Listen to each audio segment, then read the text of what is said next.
everything has a spirit. Everything is valuable in the sight of our Creator. We're all indigenous to somewhere. Our relationship with the people and our relationship with the land is the same. If you treat the land bad, if you extract, deplete, destroy, it mirrors how we treat each other.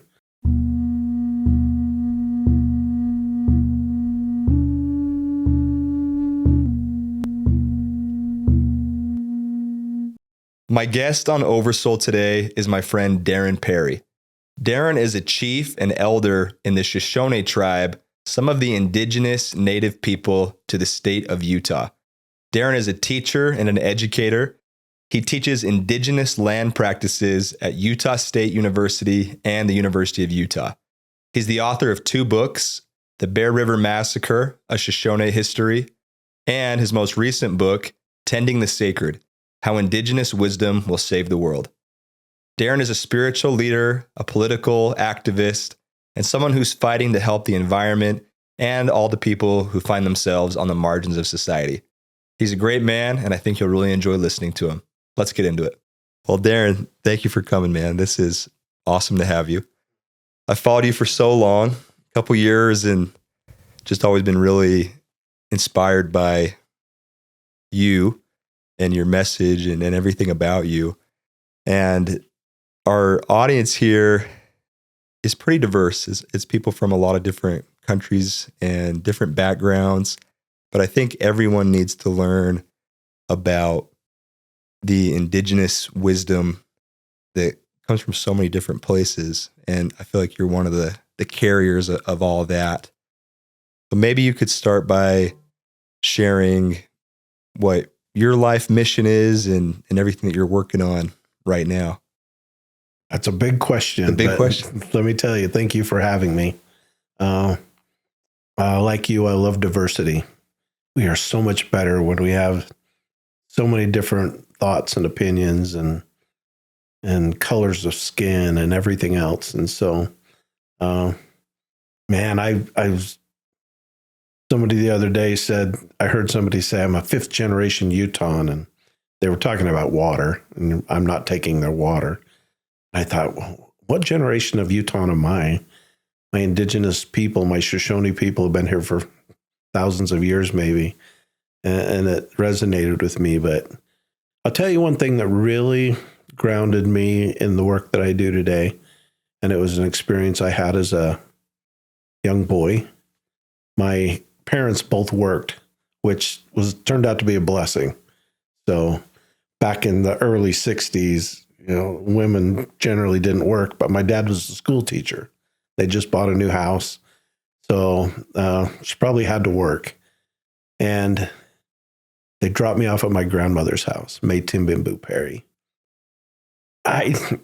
She was just grandma to me, but she was influential, and she, as I've learned later in life, way bigger than a person that I ever thought. And so been to Washington, D.C. 10 times, met congressmen, senators, presidents, and she was a big deal, but I didn't know it. She was just grandma. They dropped me off at her house, and I'd sit and do bead work with her, and she'd speak to me in Shoshone, and I'd learn this beautiful language. And every day, though, on her mantle above the fireplace, there was a Indian headdress, all eagle feathers, most beautiful thing I'd ever seen. And from the stories that she told me and knowing my culture, even at a young age, I knew that chiefs only wore those headdresses. And I was smart enough as a young child not to ask her if I could wear it, because through her storytelling, I found out that those things were sacred and they were only worn by the chief. And so finally one day I said, I asked her in a way that I thought would be appropriate, Grandma, one day I want to be a chief. And she said, she just shook her head and said, sit down, let me tell you a story. She said, when a young Shoshone boy does an act of kindness or service, the chief in the tribe would give that boy or girl one eagle feather. And I include girls today when I tell this story because we have girl chairmans and girl chiefs in the tribe today. but back then it was only boys. And she said when a young Shoshone boy does an act of kindness or service, the chief in the tribe would give them an eagle feather. One. She said, what do you think would happen if that boy kept doing kind things for people? And I said, well, they'd probably get more eagle feathers, definitely. She said, what if that boy kept doing kind things for years and years? And what do you think would happen then? I said, well, by that time, they'd have lots of eagle feathers. She said, when the chief gets ready to go to the next world, and death for us was always just a transition. It was never sad. It was just almost a celebration of you're going on to something different and usually better. And she said the chief will call everybody together and say, I'm about to transition to another world. I need to select a new chief. I want all of you to pull out your eagle feathers and show them to me. And it was the person that had the most eagle feathers would become the new chief. And then she told me the key. She said, the chief isn't the bravest or the toughest or the strongest. The chief is the one who led a life of service and kindness in his life. And she said, if you want to wear that, go be a chief. Be a good sibling. Play with somebody at recess that doesn't have anybody to be with. Sit by somebody at lunch. Be a good boy. And in that way, you'll become a leader in your community. And she said, leadership that's not rooted in power and authority, but in love and kindness and wisdom. And she told me this in 1966, probably. That's the kind of leaders the world needs today.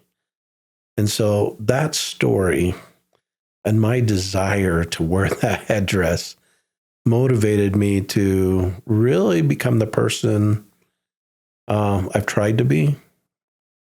I've fallen short many times in my life, but the older I get and going through cancer and other things, knocked off the rough edges even more. And I now know what she meant when, the wisdom of the tribal elders and how you don't really understand it in your youth, but when you get there, you completely understand it because of the lived experiences you've had.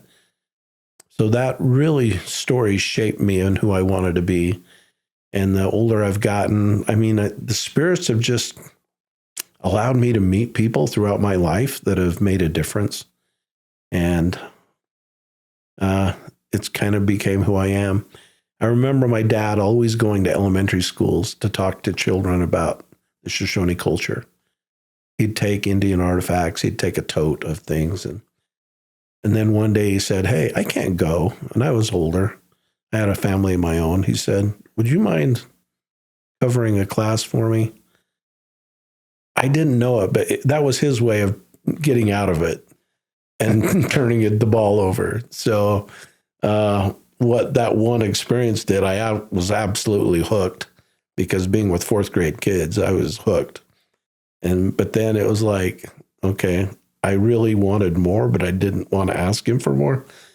But then the calls kept coming. Hey, can you go do another one? Can you?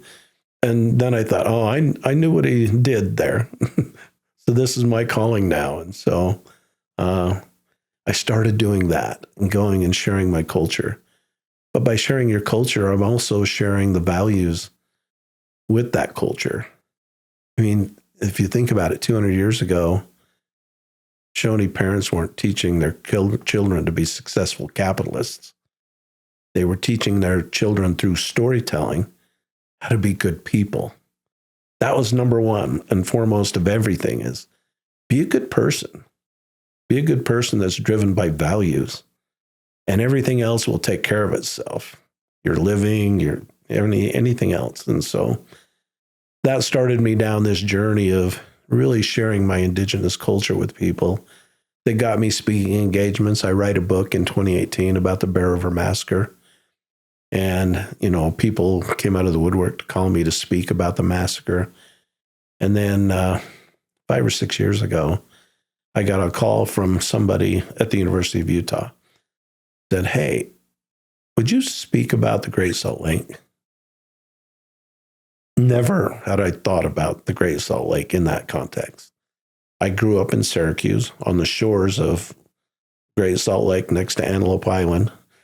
I knew how important it was. My grandmother had taken me on plant walks out there and sang the songs to the plants and taught me a healing song that we sing to the lake. And in those days, the lake was real full. Some years so full you couldn't drive out to the island. But that one talk 5 or 6 years ago really changed a trajectory for me. I gave this talk and talked about values and talked about how my grandmother would take me out there and what she taught me. And from that point on, it almost seemed like somebody whispered, and this is your new path now, to start talking about environmental issues and maybe the lake. But I mean, I use the lake as a metaphor for life and how we treat people. You know, do we extract? Do we take from people and without giving back? And it all fits into this culture that I was taught as a boy. So that's kind of the path I've been taking down lately. Is my culture is extremely important to me, but so also is Mother Earth and our decisions that we make with her. And Monday I taught a class at Utah State. I teach there, and it was on the cultural and spiritual aspect of nature. And I talked about how everything has a spirit. And what if we looked at land not as a commodity, but as a relative that needs to be nurtured and cared for? We even talked about the lake. Well, what do you do with a dying relative or a relative that's sick? You sit with them. You comfort them. You do everything you can for them. And I kind of liken it to what we need to be doing with the lake. It's not a science problem to be solved. And I read a post by Governor Cox this morning that talked about all hands on deck. We've got all the tech people, the government officials, farmers, ranchers. We're going to solve this problem. And I thought about that for a minute, and I just thought, well, you know what? It's not a lack of innovation problem. We've got the science, we've got the innovation. It's not that. It's a values problem. And all the science in the world won't make up for our selfish behaviors. And so really what we're talking about is a people problem again, and how we treat people, and that value system that we've all been taught, and how some of us choose not to really follow what our hearts have always been telling us to do. So that's kind of the path that I've been down, and I absolutely am so grateful for where I've been and where I hope to go. I just want to be a voice for marginalized. One thing my grandmother always told me is our communities are only as strong as the most vulnerable within the community. And that thought really has resonated with me over the years. What are we doing with the most vulnerable in our community? Are we taking care of them? Are we making sure their needs are met? And we're certainly not in that space at the moment as a society. And here in Utah, we should be. We know better.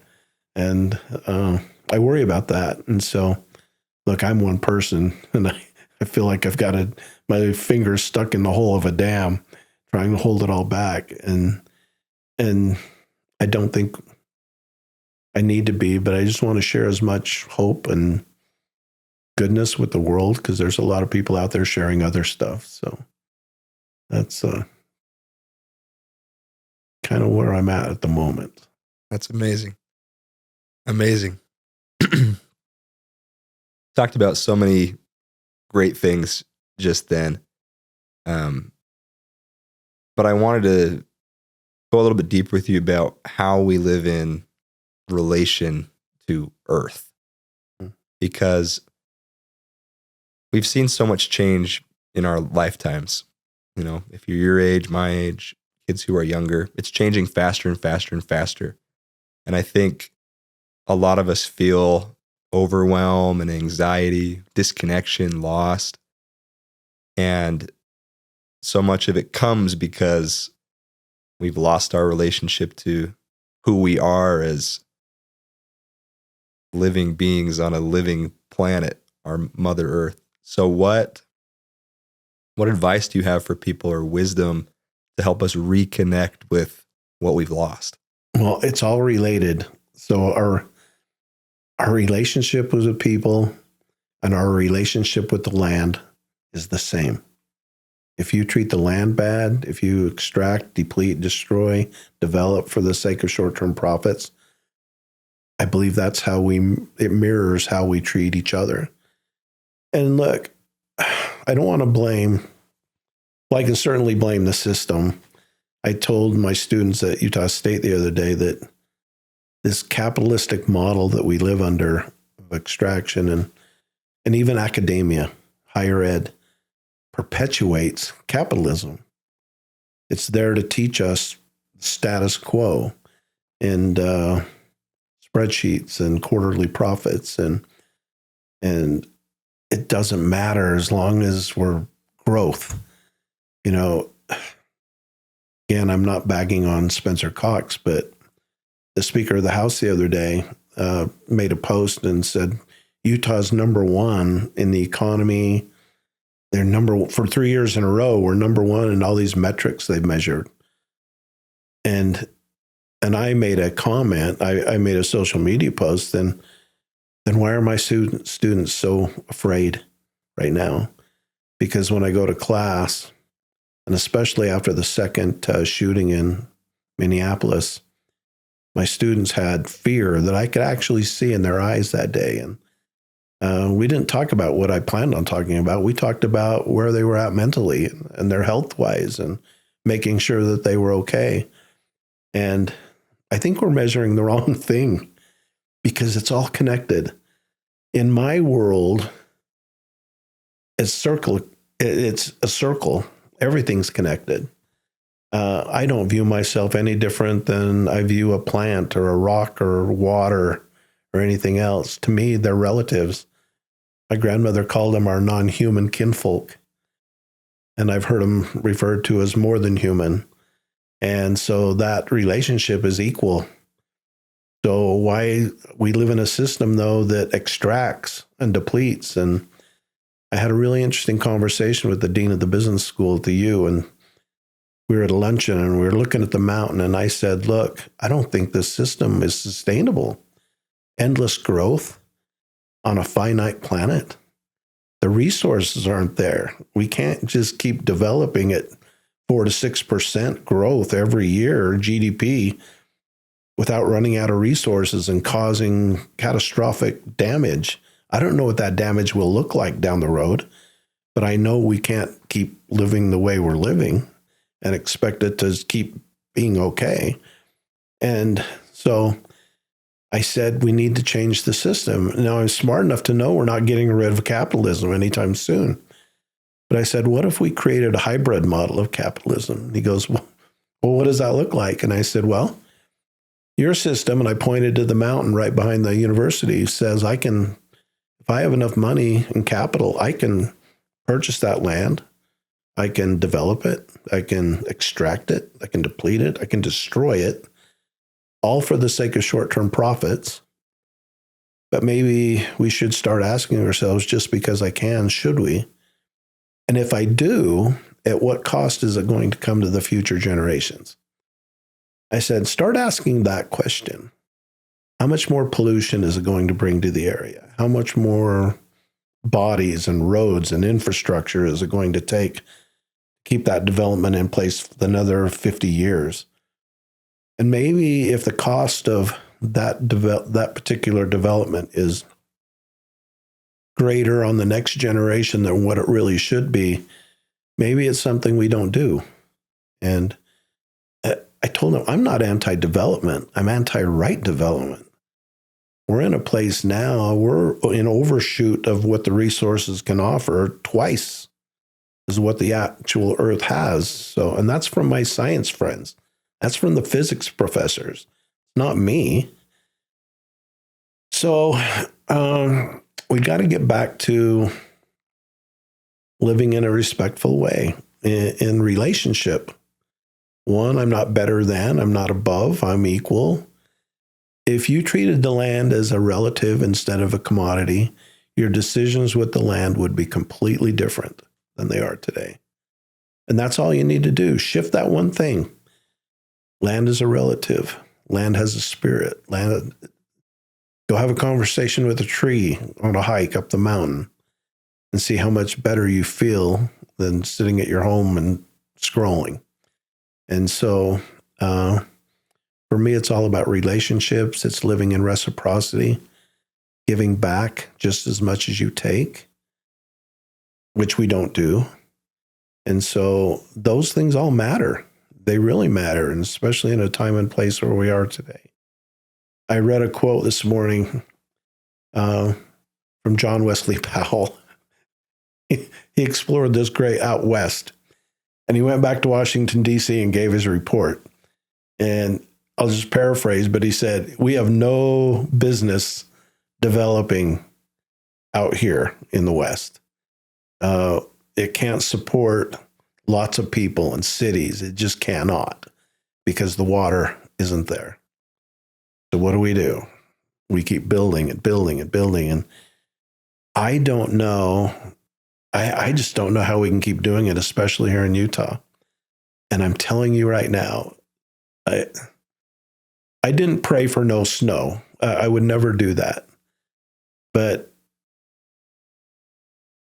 I think it's almost like I'm feeling a little bit justified in us not having very much snow this season, because it's going to force our leaders for once to make hard decisions that they are unwilling to do without having their feet held to the fire. Mm-hmm. And so I think we're going to learn a hard lesson this summer. And I don't think we ever fill the Great Salt Lake. I don't even know if we save it in the next couple of years, because there's one thing that we can't factor in, and that's what Mother Nature is going to do. What if we don't have snow next year too? Yeah. And the next year? We're out of water at that point then, all of us. And that's the one thing that none of us can predict. We can't control that at all. And so our decisions need to be different. Our decisions need to be better. We need to live in gratitude and offer gratitude when we go on a hike. Well, one of my students said, well, what can I do? And I said, well, she goes, I get up and I walk across campus and I see the beautiful mountains. And I said, stop and say a prayer and give thanks for that beautiful view that you have. And she started doing that. And she said, it's actually changed how I feel in the morning on my way to work. Even if that's all we can do is offer a prayer of gratitude on our way to making other decisions that we can do that will help. But I just think we live in a pretty tough place right now. And I'm not sure how we're going to solve it when the goal is endless growth and short-term profits. And we think that's the answer. And I don't believe it's the answer. I think our answer is restraint and respect, and getting back to the values that we've been taught our whole life, and looking at things through the view of that reciprocity lens, always giving back as much as you take and only taking what you need out of respect for the resource. And so our resources here in Utah are very limited. And that's why I'm so focused on our environmental stewardship going forward, because it matters. And if we start treating the earth better and making better decisions, that will absolutely affect how we treat people. It's all connected. It's all the same. So I think that's one big thing that we can do is take a minute, and instead of the goal being economic growth, what if our goal was community well-being instead? Let's measure that.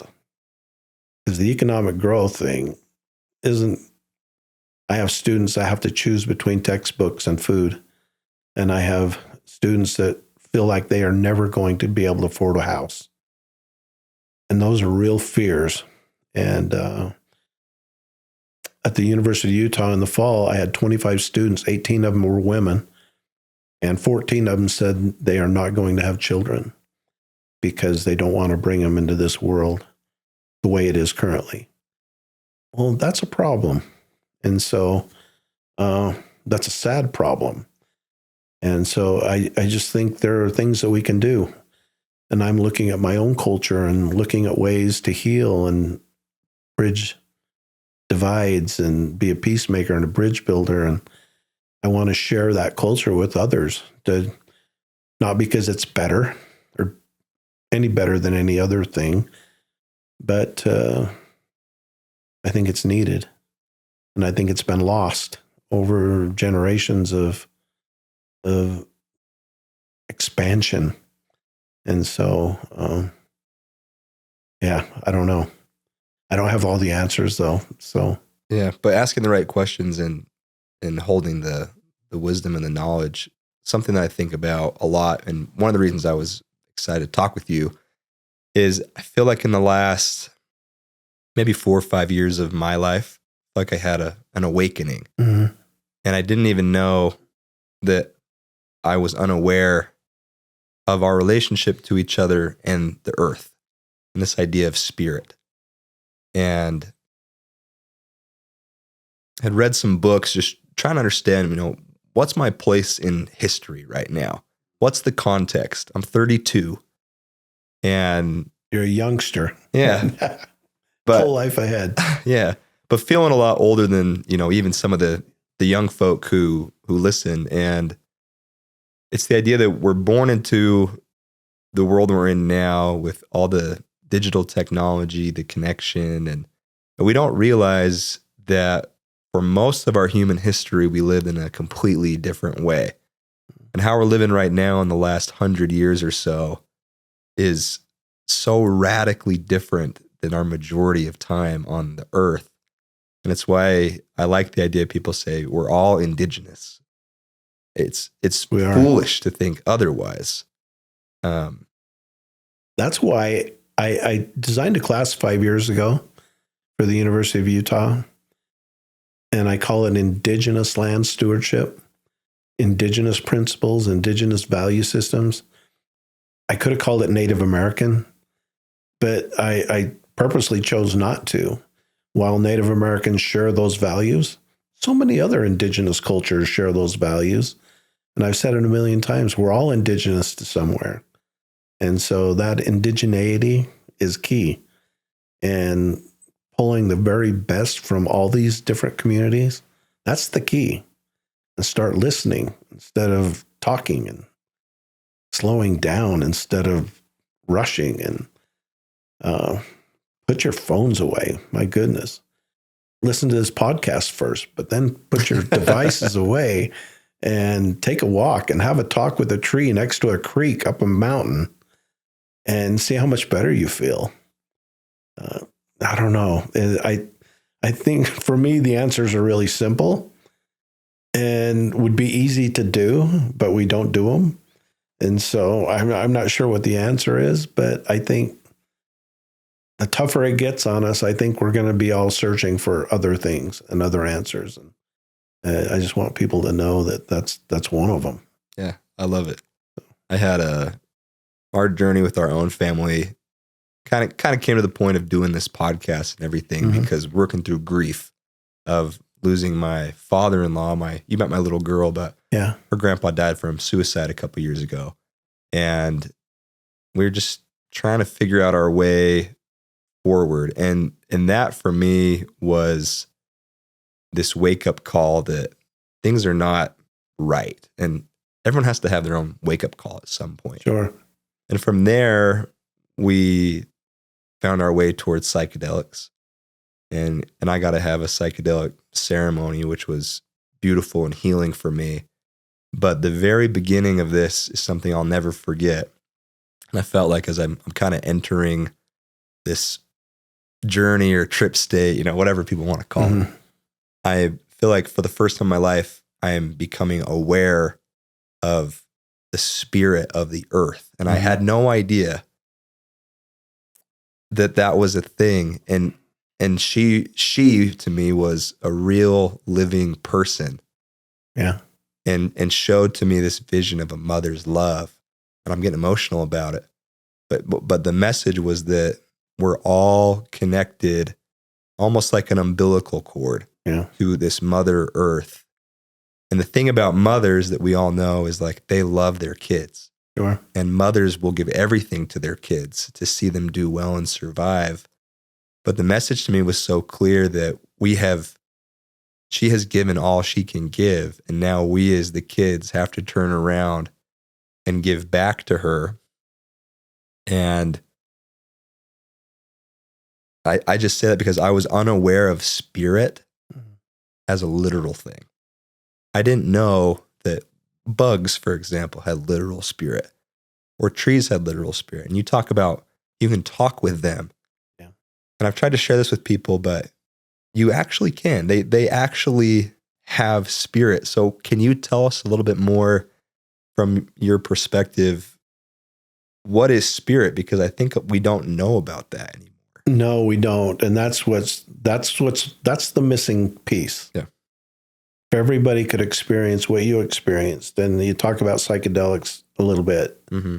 I have friends that have done that, and I have a friend that's working really hard to see if she can get psychedelics in the same category as medical marijuana. And so she said it literally saved her life. She had a handicapped son that passed away, and she'd been nurturing him for 15 years. And when he finally passed, and he was severely handicapped, my first thought was, what a blessing that she won't have this. And I felt like a burden because I could just see trying to get him around. And she said it'd take 30 to 40 minutes to get him in the car. And I had that thought, and I have repented 1,000 times for having that thought. But the mother's love for him. And then she said the only thing that saved me one day was psychedelics.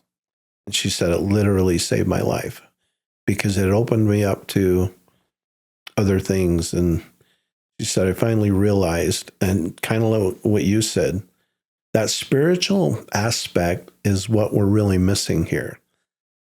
When you consider and finally figure out that everything has a spirit, well, then everything is valuable in the sight of our Creator. And I don't know what your Creator looks like or my Creator, but we just believe that there was a Creator. And so when you shift your mindset to that spiritual aspect, everything changes. Everything's interconnected. Everything, like I say in my book, Tending the Sacred, How Indigenous Wisdom Will Save the World, one of the stories I share is a spider web. And the grandmother spider tells the boy to just pull on that piece of the web, on the edge of the web. And when he did, it reverberated the whole web because everything was connected. You can't make the decision on your own without affecting everything else. And so when you start putting everything in a spiritual context, it changes your decision making. I think it softens you in a way that we've always been taught this hierarchy of who we are, and humans are at the top of the pyramid, and everything below that is less than. Well, you get to the point that nobody has a spirit. It's easy to do things and cause harm when you can look at it as spiritless and not having a spirit, and it's just a commodity to be bought or sold. It's easy to marginalize or do harm to that. But when you consider that everything is valuable and everything has a spirit, my grandmother would sing songs to these certain plants. She'd tell me that song, this is the song for that plant. and they all listen and they all respond, and trees talk to one another and they share nutrients when needed. And I just grew up with a different mindset. And so it's never been a problem for me, but I think about you and what you just told me, and coming to this realization at once. Tomorrow I get to lead a sweat lodge ceremony. We build a sweat lodge up by Park City, and I'm going to have 12 people in there with a sweat lodge, but that sweat lodge represents the womb of Mother Earth. Well, the womb of Mother Earth is a real thing. There's real power there. And it is the most healing ceremony that I've ever done, because you are going back to a rebirth, and you are sharing really intimate things in your life that transform who you are. When we get vulnerable and start talking about those things, and start realizing that this is so much bigger than who we are, and everything in this universe is relative and connected, and it just makes every decision we make different. And instead of this hierarchy of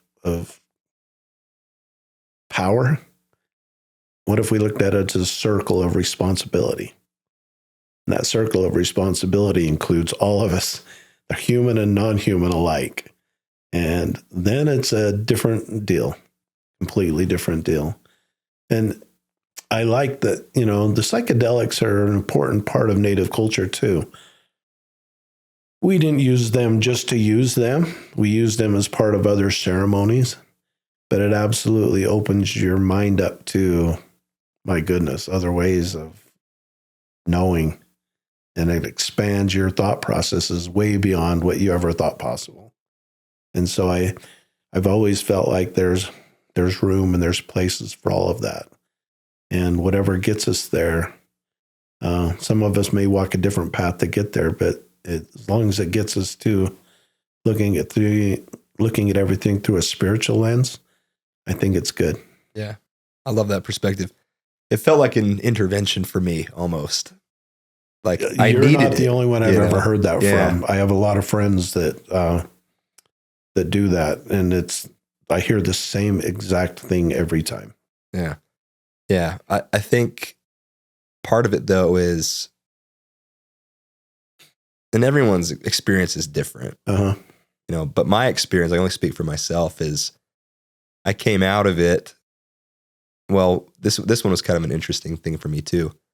This was in an ayahuasca ceremony, more South American, but I had a drink and was waiting a long time for the effects to kick in, because the other nights I'd felt it pretty fast. Yeah. But this time it wasn't happening, and I wondered if I'd done something wrong and I, over a couple hours, was kind of moving around and eventually put my ear to the ground in kind of a yoga almost position. Okay. And all of a sudden I started to feel the effects, and almost like a whisper that said that I was missing it, because right down here in the ground, that's where the earth really was. And I wasn't paying attention. And then started to have some great experiences with animal spirits and insect spirits and all those things. And it was a realization to me that, even if these little things are so sacred, which I had never known, I just never knew, then how much more sacred even is my relationship to other people. And I feel like from that day, I felt like I had to repent, because I didn't realize the damage I'd been doing in my life to other people, to the environment. And I just think it's very easy to, you kind of said it, objectify the land or other people when you. Our system allows us to do that. Yeah. And as normal. Yeah, as normal. Yeah. Yeah. They've normalized it. So it's just. Yeah, but we don't. So I can't blame people for thinking that or feeling that way. Yeah. But there's another way. Yeah. And that's the perspective we've held as humans for so long that we lost, right? Yeah. And well, if that's the only thing you've been born into, and that's the only thing you've been preached at and talked about in school, 100% normal that we feel this way. How do we change? Yeah. How do we change? How do we change that? Yeah. So how do we change? And some like you are very blessed to be able to see that and have experiences that can change you like that. Others, it's going to be a little more subtle, and some will never see it, sadly. But I just think there's lots of questions there that we need to start asking questions and start wondering about. It's really important. I mean, my relationships with people are so much more important than anything else in my life.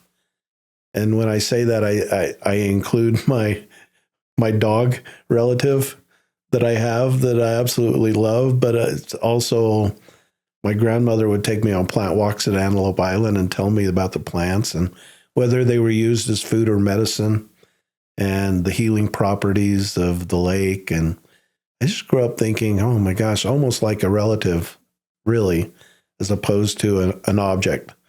And so it's never been a problem for me, but I can see exactly how it would be a problem for everybody else. And not your fault, by the way.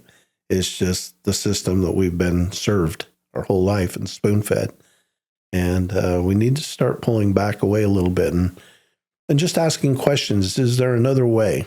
Mm-hmm. Is there another way that we can maybe look at something and do something different? And that's kind of why I wrote that second book. It's just teachings from my whole life. And I didn't choose that title lightly, Tending the Sacred, How Indigenous Wisdom Will Save the World, because I absolutely believe that Indigenous wisdom will end up saving the world. And it's just by a value shift and in plain, simple terms and through storytelling, how that takes place. And so, I don't know. I never thought I would write one book in my life, let alone two. But I'm just sharing this wisdom that's been passed down to me from elders my whole life. And then trying to be a resource for people that need it.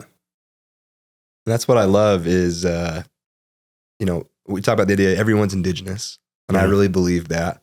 But there are certain groups of people and elders like yourself who really are the last thread that's tying us back to the ancient wisdom. Like we've almost lost it, which is why I think it's so important what you're doing and what you're sharing. Mm. And I felt like when I had this awakening for myself, the hardest part about it was you realize these beautiful things, but then you're placed back into a context that life doesn't really, life, but like especially society and like work and it just doesn't make any sense anymore. So I feel like we need people to, help us contextualize what are we talking about. And you talk about your grandma who's such a wise leader and figure and she taught you these things. But I think about what would be different if in school as kids, we get to take the plant walk. Yeah. And we get to learn what's even going on in our environment. Sure. I don't know anything about plants or trees and what would be different. So anyway, that's just kind of me rambling, but no, I think it's valuable. And I think it's where we start. I had that same talk with my college students. I said, are we going to change the system? Can we change it? And one of the students said what you just said. I think if we can get to the young kids and the elementary kids and start teaching these concepts, and they're concepts that when I say them, as far as treating land as a relative, looking at things that way instead of a commodity, I think that they don't offend anybody. I think they really ring true. I think your spirit, whatever you have within you, can hear truth and honor it and know that it's true. But also at the same time have the feeling, well, why don't we do it then? But I think if we start younger and having kids exposed to just different ways of looking at the environment, I think it changes everything going forward. What if all our youth coming up had these same ideas on how we treat things?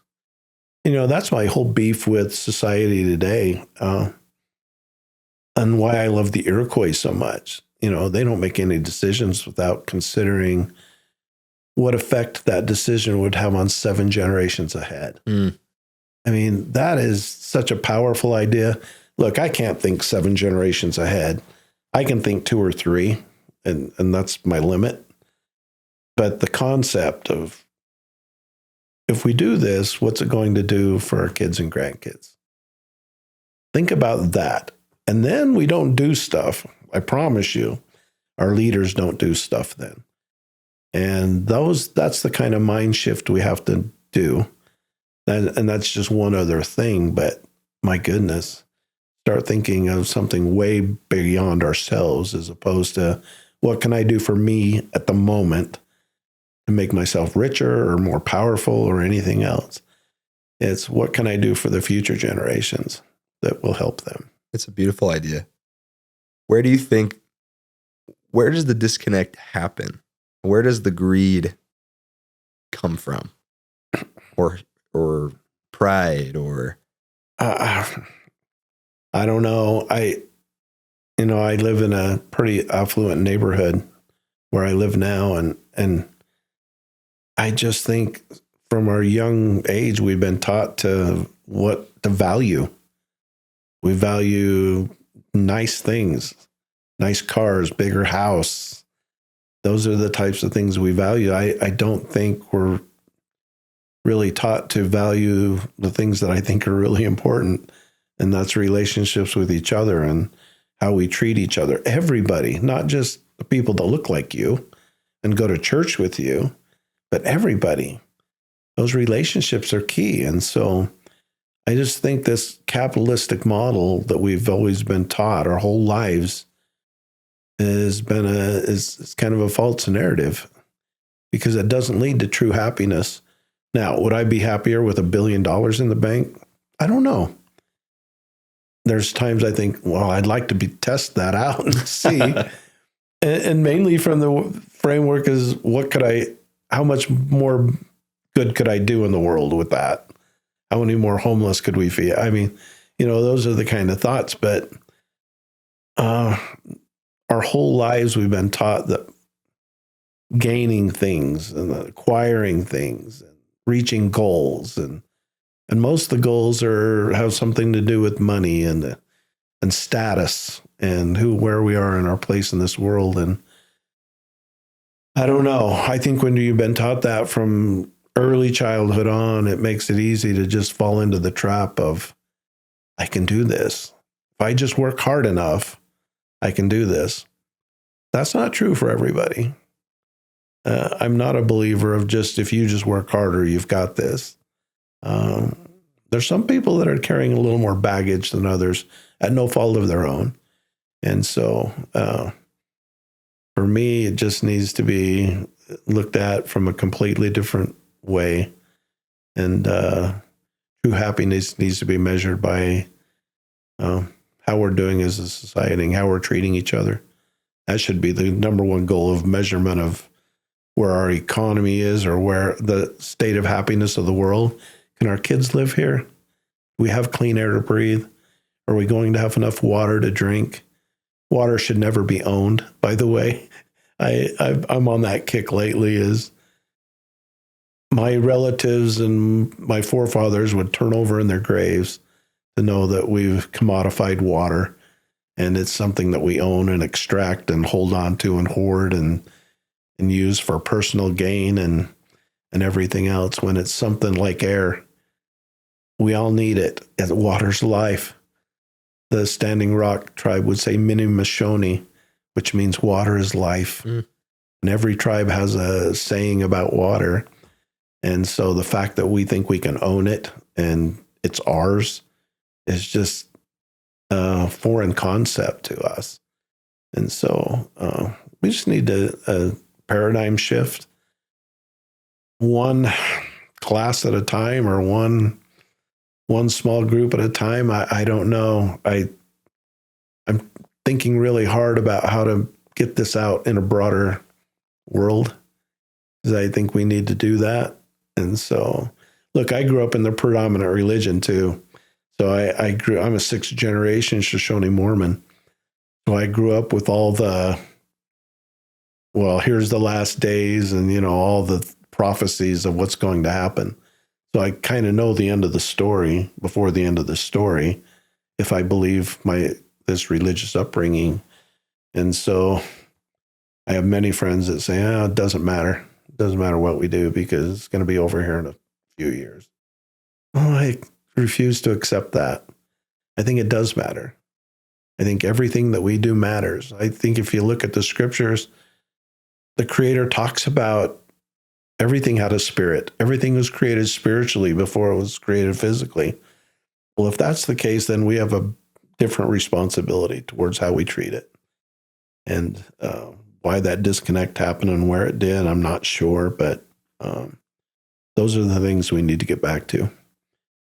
And I think those are the things that are really going to save us in the end. This indigenous philosophy, I think, is gaining momentum. I've felt it over the last even year. People are wanting to know more. And I've seen, just so many more people asking for this.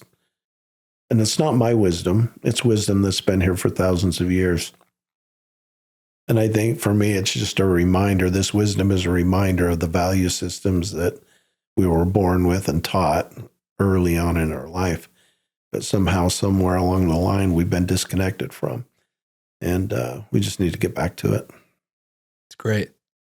Teach me a little bit more about some of the ceremonies and things that you found to be beneficial and connecting. You mentioned the sweat lodge, which I think is really cool. Well, ceremony plays such an important part in our culture because it's really an offering. It's an offering to the land, to the animals, to the Creator. And when you start anything with an offering, you invite the Creator into what you're going to do, what you're going to participate in, whether it's a bison hunt or anything else. When you start with a attitude of gratitude and asking and almost like I am nothing and we need help, it changes everything in what we do going forward when you start that way. And that's why ceremony was such an important part. And that's why plants in the psychedelics and smudging and tobacco, cedar, sweetgrass, sage, all of those have been tested over time by science. And they go, well, these actually do have healing properties in them. But we knew we knew they had healing properties, but they also have spiritual healing properties within them. And so that was just part of everything we did. More so than anything else. We didn't do anything without offering prayers of gratitude and ceremony around everything. And it became a big part of our healing process. When I went to Harvard 3 days after the election, and I spoke about resilience and resistance, I was invited the night before I went home, it was a Sunday night, to participate in a gathering of students. Behind the divinity school, there's a fire pit, and they had a fire. They said every Sunday night, people can gather around the fire and talk about whatever they want to talk about. Well, I was there with a Navajo gentleman, an elder. He was a peyote chief, and he actually traveled around the reservation and did peyote ceremonies. And he was there with me. And we were sitting there and we were talking about what we're talking about now, some of these healing practices and ceremonies and smudging and all of those things. There's a girl. And one thing I learned too a long time ago is that silence is a teacher. And the young lady asked a question. Well, what about us who don't really have access to smudging or a sweat lodge ceremony? What can we do to heal? We don't have access to that. And that's when the teacher began. It was dead silence. And I'm sitting there thinking of what can I tell her? And for a moment, I had no answer. I had no answer at all. And then through the silence, the teacher spoke to me and said, what we're doing tonight as a group, gathering and hearing each other and propping each other up and being there for one another is healing. And I said, and it dawned on me. I look around in everybody's eyes, and actually that night, 2 girls I'd met earlier in the day at the divinity school, a Palestinian young lady sat on my left and a Jewish girl sat on my right. And they were both in grad school and they loved each other. They were friends. And it just dawned on me that what we're doing tonight, absent of a sweat lodge, absent of those medicine healings that we can do, gathering is a huge source of healing and a huge way to offer ceremony, even without the other things. Because gathering is a ceremony. It's a ceremony of, I'm here with you. I may not say anything all night, but my presence next to you and your presence next to me gives me hope of a different future, because we're all gathered here under same umbrella of wanting something more than each one of us can individually offer. And it was such a powerful moment that everybody felt it. I could just tell it shifted everybody's perception of 3 days after the election of, having no hope at all, to looking around and seeing each other with the same feelings and anxieties, to think, yeah, we're not alone in this, and there's power in that. And I said, we need to start looking at this as just a season in our life. We may be in the winter of our life right now. Well, the winter is a time to rest. We don't panic. We just know that it's a time to rest, a time to start planning softly about what we're going to do when we can do it. And I said, gathering is the biggest step we can take.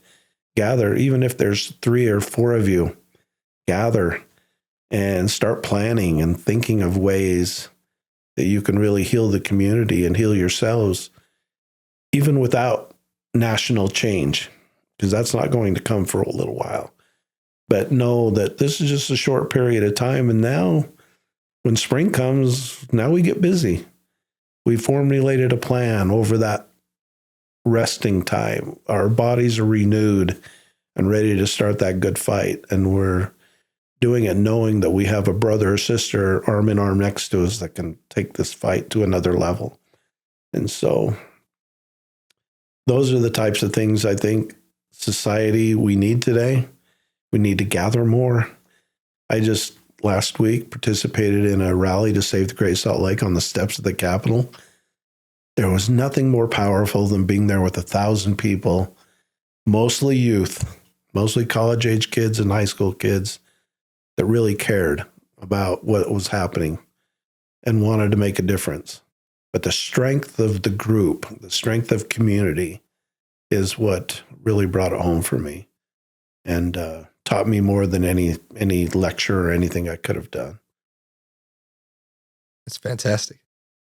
Yeah, fantastic wisdom. I think that you talk about the idea of gathering, and we live in, some people say, the most disconnected time ever, which is kind of an irony, right? Because we're able to... We're more technologically advanced, but we're more disconnected than ever before. Yeah. And I think that technologically advanced makes us more disconnected than ever before. Yeah. So you're right. There. Yeah, there is. And I think a lot, you talk about the youth, the young kids, they really don't even know that we talked about when we started. They don't know. Yeah. It's just what's normal. And that's what, you just assume life has always been like. And I worry about the kids because they've only grown up with this technology. That's all they've known. Mm-hmm. And I mean, my granddaughter grabs my phone and she's 6 or 7 and she can do more things on my phone. Well, I got to text my mom and I'm going, you're a first grader. How do you know about that? And she's taking pictures and making these memes. And I'm going, this is insanity to me that our kids are that well versed in it, first of all, but that's their life now. And we've got to do everything to kind of disconnect one day. And if you're really struggling in this life with really a lot of anxiety and fear and lack of hope, just start putting your phone down a little bit and going for a walk. If you live by the mountain where we're at today, what a beautiful place. But if you're not, just go find a peaceful park and go for a walk. Maybe sit down in a quiet moment by a tree and just give gratitude that it gives shade in the summer and provides a place for birds to rest and see if your life changes. And I promise you, if you were to do that regularly, your life and your outlook on life would change completely. Good to know.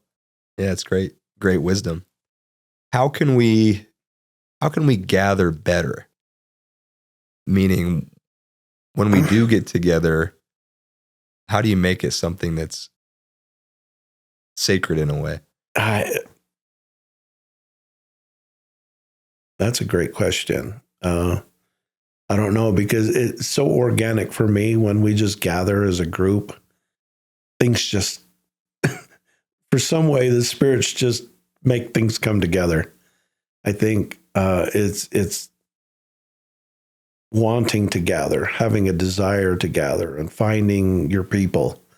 And we all have our kind of our people, but it's looking for ways to connect with others, I think, is the key. And if you don't know any groups, maybe start one. Just put something out there and say, hey, if anybody wants to gather around a fire in my backyard Sunday night for an hour and just talk, I mean, just start somewhere, but gather people together.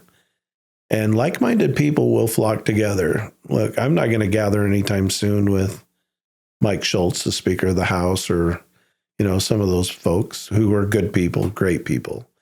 I'm going to gather with people that kind of think the way I do. And even if they don't, just as good. I mean, that diversity of perspective is powerful as long as it's respectful and like that. But I think people that are pretty like-minded tend to gravitate. And so it's just finding out where we can make those connections, because I promise you, there's a lot of people that feel the way you do and that feel the way I do. And I think it's just trying hard to make those connections, and it'll happen organically, and it'll happen the way it's supposed to happen. And things will come out of it that you had no idea would ever come out of it. I adopted the philosophy a few years ago. Things will happen when they're supposed to happen. And I'm never disappointed. So if I think something's going to happen and it doesn't, I think, I'm not disappointed that it didn't, because I just know it wasn't the time. And it's always worked out good for me that way.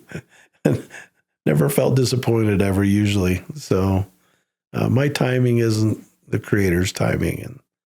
And I just need to be a little more patient is all.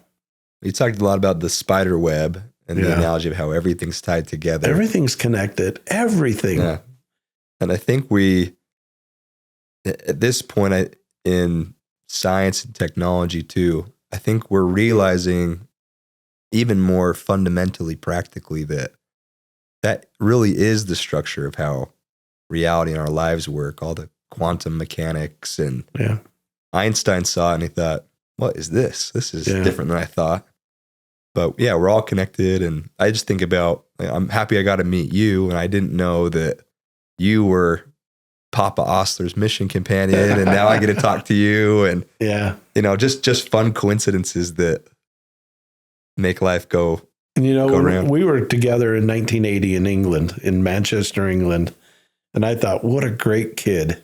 I was out a year before him. And so I was his first companion. So I was kind of his trainer, but we had such the best time together.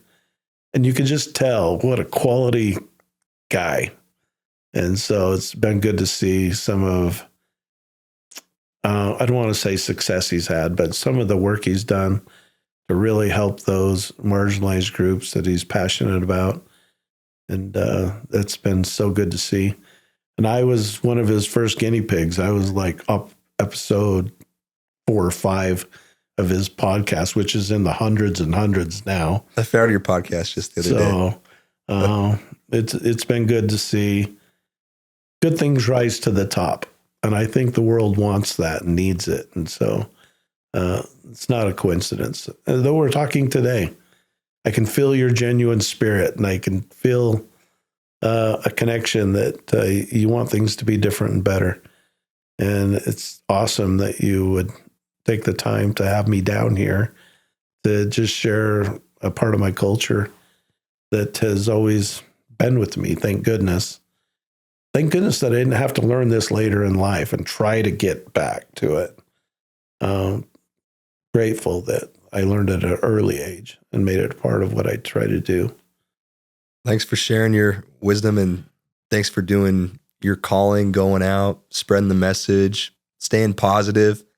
I mean, people need the good, positive message in times like these, whatever your beliefs are. I think everyone feels a certain sense of worry or dread, but a few years ago, and I've even gotten softer, I think.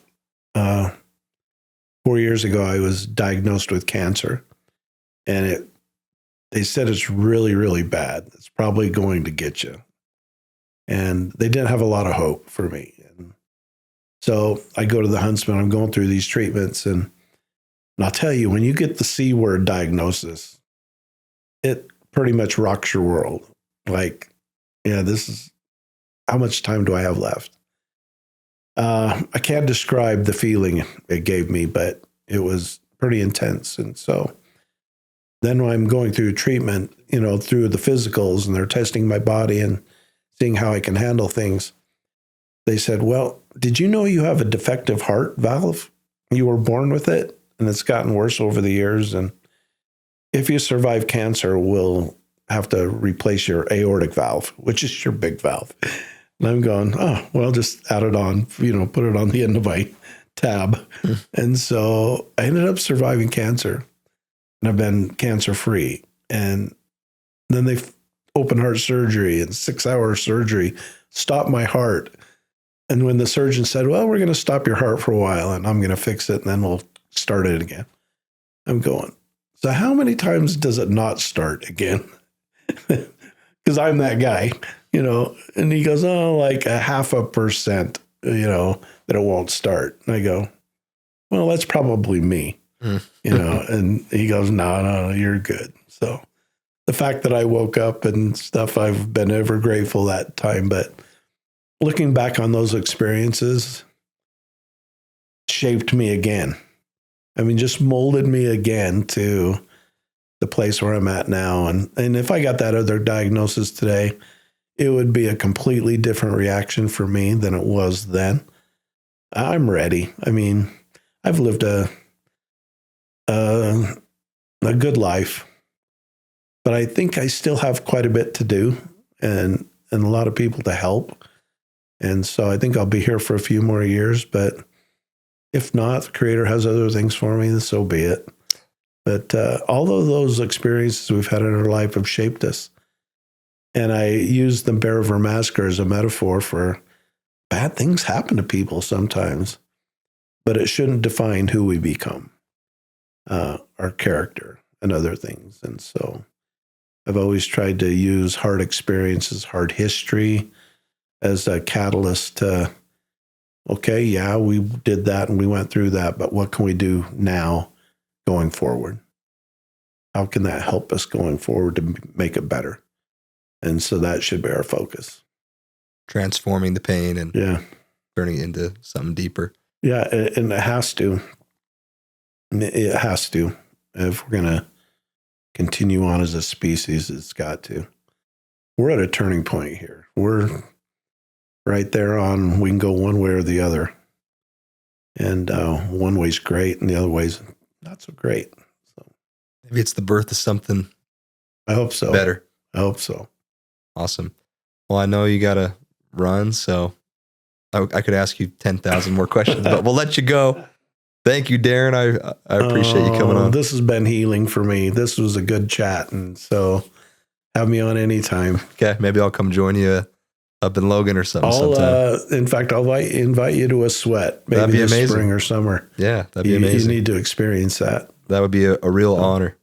That'd be a real honor. Thank you, sir. Count on it. All right.